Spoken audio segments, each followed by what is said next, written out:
No, this extreme close-up's doing nothing for my skin. Hola, Happy New Year, people, and a very warm welcome back to The Library is Open, so I hope you brought your library cards, my darlings, for this is 2022. Is that straight? Why would it be? I'm not. Lol. Welcome, Happy New Year. How are we all? I hope you are good and that you've had a wonderful festive season. I'm trying out a new ring light setup thing, and I've also got a new emery board. Just little facts you may wish to know about me. I hope you had, as I say, a gorgeous holiday season. This is the first time we've spoken this year. You know what I mean, spoken. You will have seen my part one of my most anticipated 2022 book releases, and thank you for everybody who watched and engaged with that and let me know some of your most anticipated reads for the year. But this is the first time that I've actually been on camera, so it's been a good holiday season. I have actually felt very rested, which will be reflected in some of the content of this video now, which is going to be a bit of a catch up, what I've been reading, some plans for the year for the channel / reading. Do I sound like a proper influencer? I hope so. I want free stuff. No, I'm kidding. I mean, I do want free stuff because everyone wants free stuff, but that's not what this is about. So yeah, it's been good. It's actually been a really nice Christmas. I only say Christmas because that's what I personally mark the season with. It could be anything for you. It could have been your Hanukkah, it could have been your Kwanzaa, it could have been your winter solstice. Whatever you celebrated, I hope it was warm and full of wit and wellness. But yeah, sometimes I struggle with the Christmas season. I don't really particularly know why. Just because, I don't know, it can feel like a very sort of ponderous, reflective time. And I am feeling very sort of ponderous and reflective because I love the season, but I also find it quite difficult in some respects. I don't know if that's because of this idea of enforced jollity or jocularity and stuff like that, and you're sort of having to be on constantly. But this year it hasn't really felt like that, and I'm sort of wondering if in some ways the fact that we've had the pandemic and everything, we still continue to have the pandemic, has kind of maybe changed the personal or cultural or social expectations of that. So I don't know, but just thoughts to ponder, really. I mean, winter is an interesting season because it is my favourite season, but it's also the season that likes me least, sort of emotionally, mentally, sort of thing. So, you know, there's a great sort of conflict there generally, but we move. So it's a very rainy day. It's Saturday the 8th of January when I'm filming this. It'll probably go up this week, barring any kind of emergency, not to tempt fate. So I just thought, yeah, I'd update you. First and foremost, though, what I do need to say is thank you to some people who sent me some lovely gifts for the festive season, courtesy of Those Vegan Guys PO Box. Just as an FYI, if you ever do want to send anything in, it doesn't have to be a gift or anything like that. I never expect anything. The fact that you're here watching and, you know, hopefully enjoying the content is reward enough. But if you ever did, you can do it via Those Vegan Guys PO Box, details on their channel, which is always linked in the description because they are my besties. But yeah, so I'm just letting you know that just in case you ever wanted to, but you absolutely don't have to, and it won't make me think less of you, Margaret. No, I'm joking. But some people did send me some beautiful things for the holiday season, some lovely cards, and I just want to shout out the lovely Leanne, who is part of our book club. I won't say her full name for anonymity reasons, and her lovely Imran, who sent me these beautiful cocoa nibs Nights, Monty Bojangles vegan chocolates, which are gorgeous. Haven't had them all. I've had a few, not gonna lie. They're beautiful. Thank you so much. It's really thoughtful. And also the lovely Nigel and Dorcas, who I hope they won't mind my mentioning, sent me some tea from my absolute favourite tea brand. Again, linked in the description, Bird and Blend.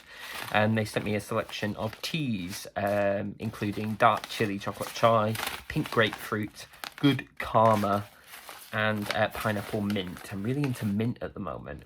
Sounded like Vanessa Hudgens there, didn't I? I'm so into mint right now. But thank you so much for that, and I hope you don't mind my shouting you out because I just wanted to express my gratitude. And I'm actually drinking one of them in my new Libraries Open mug, which was courtesy of those vegan guys for Christmas. I'm drinking the dark chocolate chili chai, and let me tell you for free, there's a right kick with it. So remind me in the comments to always use this mug, because that's what I decided it's for. So thank you to everybody, and I appreciate you muchly. So the last kind of video I did before the new year, or uploaded, was a kind of montage video. I like doing a montage video with a bit of music and what have you. When I looked at my last weekend before Christmas, the reading that I did, and you saw glimpses of our lovely Libraries Open book club. Again, if you want to join, all the details are in the description. We have a great time. It's a proper nice night on a Sunday with right gradely folk from around the world, which is wonderful. But what I thought I'd do is I kept a record of everything I read on the 12 days after that weekend up to the end of the year. So the 20th of December to the 31st, which I thought we could call a sort of 12 festive days of reading thing, because I got quite a lot read, and I think that's a lot to do with the fact that I gave myself permission to have that time away from work-related things. I don't necessarily just mean day job, I mean all my work. So, and you know, really kind of leaned into that idea of reading that I had as a child, when I would just read and read and read and read because I wanted to, or because I was intrigued by the story. So that being said, here's what I read. It's quite prolific, and I appreciate that this is not a like sort of showing off, look how much I read thing, because I think people should just read what they want when they want. It's supposed to be a pleasure. But here's what I did read. I won't go into much detail about them all, because A, it would take ages, and B, there are, some of them are going to feature in other vlogs that I'm going to do, so I don't want to sort of give the game away, as it were. Spill my whole oat milk. It's not a saying. But the first one I read was this one, Ways to Hide in Winter, by Sarah St. Vincent, which is a 2021 release, and I literally bought it for the cover, I'm not going to lie, from Waterstones. But this was really, really interesting. This was slightly meandering in some respects. Like, some of these I read really, really quickly, like that, basically. This one was a more meandering one, but I think that was important because I wanted to savour it a little bit more. So this is set in the mountains, the Blue Ridge Mountains, sorry, and it's kind of touches on the war on terror and the kind of US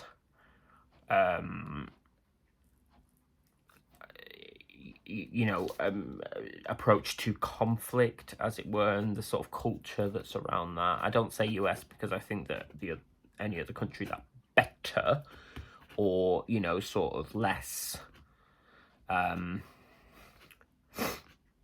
likely to engage in those kind of conflicts, but I just mention it because it's relevant here. And this is about a young woman who called Kathleen, who has lost her husband, and she's working in this pretty much abandoned diner in the mountains. She's living with her grandmother, who keeps having sort of medical issues, strokes, so on and so forth. And her parents are estranged from her, and as I say, she's lost her husband, but she is, essentially isolated, and there's sort of a lot going on. And then she meets this guy, a stranger, and discovers that he is from Uzbekistan, and it's heavily inferred that he's in the country illegally, and they strike up this kind of friendship, based ultimately on what they're willing to exchange with one another in terms of their secrets, their pasts, so on and so forth. And you know, it sort of very gently teases out the truth of how we reveal ourselves to each other, or if we don't reveal ourselves to each other, and there's lots of sort of revelations along the way. But the reason I really liked this was because it felt so appropriate for winter, because it's so meditative. Like, a lot of stuff happens, but the stuff that happens is more emotional and you know, thoughtful than it is kind of full-on action. So it does have some elements in common with thrillers in the sense that there are things you don't discover till the end. Now, there are some triggering subjects in here in terms of abuse and so on and so forth, and also power dynamics and stuff like that. So I don't want to spoil exactly what they are, but I had a really good time with this. It was really thought-provoking, and it might seem like a silly thing to have picked up the week before Christmas, but actually, you know, in many ways, Christmas is a time, or Hanukkah, or Kwanzaa, the festive season, the end of the year, the dark nights are a time for pondering those questions, I think. And again, in the midst of a pandemic, you know, sort of we've had to reevaluate what we really think of as important and so on and so forth. So that was my first one. And then I went into a kind of, again, this is one of the ones that I won't say much about because I'm gonna vlog about it later. I went into another kind of winter related one set in the mountains, but I was going to say on a totally different tangent, but not really. So this is Christina Henry's Near the Bone, and I saw this it was on the Goodreads horror top 15 or 20, I think, for 2021. I saw it on Books and LALA anyway, who I'll link below. And it's got beautiful sprayed edges. And so this is set in the mountains, and it focuses on the story of a woman who lives with an abusive husband. And there is a creature in the mountains, and they're completely isolated, or are they? Now, Christina Henry, as I understand, I haven't actually read any of her other work, but I know people who have, who sort of said that she tends to do sort of reimaginings of stories that already exist, so like fairy stories and stuff like that, more like adult versions. So I think she's done Alice in Wonderland, Peter Pan, Little Mermaid, Little Red Riding Hood, so on and so forth. And this was an interesting one. Like I say, I'm going to talk about it more in depth in the future, but I sort of don't know if this was thriller or horror or more creaturey, maybe a combination of all three, but it is very sort of evocative of that kind of snowy mountain place, which I suppose in some ways, if you're a twisted individual like me, made me feel a little bit festive. What can I tell you? It did snow the other day, actually, funnily enough, for precisely 6 hours. Well, not precisely, approximately 6 hours while I was asleep. So there you go. The next thing I read was one that I read really, really quickly, and it's actually 3 in 1. So I'm going to show you all 3. So it's a trilogy. I believe it's YA, but I actually think it's much more new adult, I think is the new kind of term. So I think it's older than kind of YA. Because it's quite graphic and there's a lot of swearing. So the first, it's called the Serpent and Dove Trilogy by Shelby Mahurin. And the first one is Serpent and Dove. The second is Blood and Honey. And the third one, the latest one, I think, which just came out last year, is Gods and Monsters. So I read all of these kind of in a white heat, although I will admit the third one took me longer. And if I'm being honest, the third one strayed into 2022, so technically, but I started it in the 12 days before Christmas. So this is a really interesting kind of fantasy series that deals with a witch called Lou, who lives in a society where witchcraft is punishable by death. It's kind of like the witch trials sort of thing. In a kind of French-influenced world. It's never really made quite clear exactly where we are. I don't know if there's a geographical equivalent to, you know, the real world, quote unquote. And she, because this always happens in fantasy, obviously, there's a romantic relationship whereby she falls in love with the leader, or she's married to, against her will, to the leader of the witch hunters, who are called the chasseurs. It's quite a heavily religiously dogmatic society, but at the same time she's on the run from her mum, who is the kind of head witch, as it were, or the triple goddess, who intends to sacrifice her. That's not a spoiler, like this all happens quite early on, and it's a kind of sort of epic love/adventure story with countless other characters that come up along the way, and quite a reasonably interesting magic system. I don't think it's the most sophisticated magic system I've ever read, but that's not the point, you know. it's quite evocative of place. You do get the sort of idea throughout that it is, although it's a fantasy world, it has a lot in common with like the French Quarter of like Louisiana and so on and so forth. Or, you know, I just got that kind of vibe. I don't know why. And there's a kind of gothicness to it, not too much because it's more speculative than that. But yeah, I enjoyed it. I think if I'm honest, the first one was my favourite, The Serpent and Dove, because this is the kind of setup of the world, and I always really like that, getting to know the characters, getting to like the big perils and so on and so forth, but also being able to appreciate the status quo. The later ones are good, but obviously by this point we're leaning more into inevitabilities, which is a hard balance. You know, the inevitabilities of concluding the story, which is hard one to balance, I think, in a trilogy, because I think these days, particularly, a lot of authors are kind of pressured into making things trilogies, where maybe they might just have been a duology. Now, I don't think that's necessarily true from this, because there was good stuff in all three of them, but I do think that, you know, if I was being super economic, say, for instance, there was a paper shortage, well, there is, you know, we can't just keep cutting down trees, but, you know, could we have got away without Blood and Honey? Maybe. Would it have been as good? Probably not. So this is not a great example of that, what I'm talking about, if I'm honest. But, you know, you will have read things before where there's like a trilogy of books and some of them feel like filler. So I suppose that really just depends on how you like to, you know, enjoy your stories. If you look at an author like Cassandra Clare, for instance, like her first Shadowhunter series had 6 books in it. Did it need to be 6 books? Well, that's not for me to say, really, is it? But could the story have been told in less? Probably. But again, that's not a value judgment, and it will ultimately depend on what you decide you would like and how you would like to read. So there you go. I am reading a lot more fantasy at the moment. It's one of my resolutions for the new year, of which more later.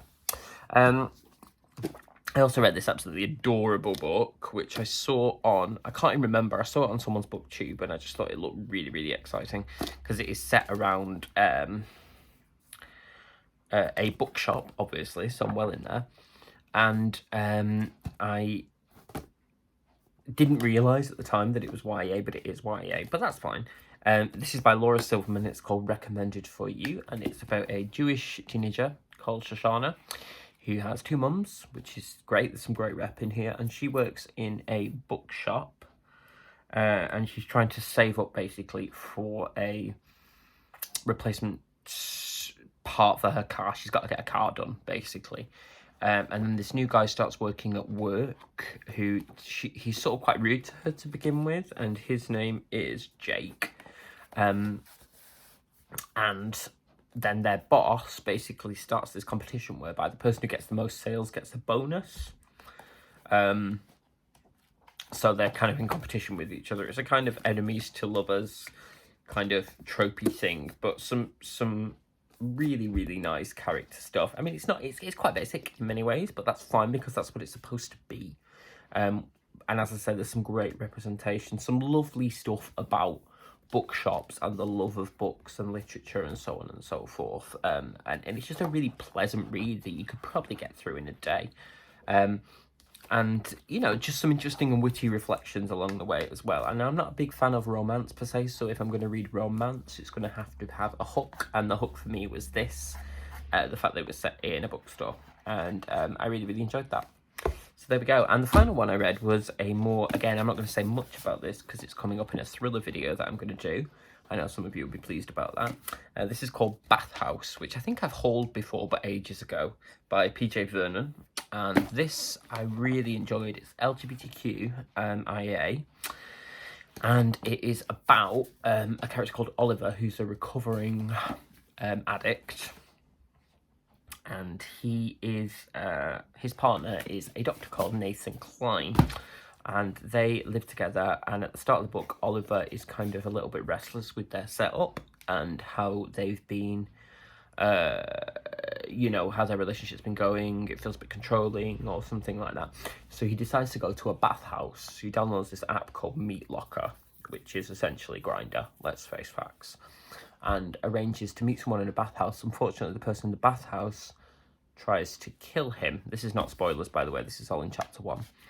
And from there, it's a twisty-turny seat of your pants thrill ride to find out what on earth is going on, and also to beat the clock, because the killer, spoiler, Oliver escapes, but the killer isn't done with him. As I say, more in my Thrillathon video. I might call it Thrillathon. Coming up. But I really enjoyed this, and can we just appreciate the textured cover? How nice is that? I also love it when Haus is spelt this way in an English book. It's a true story.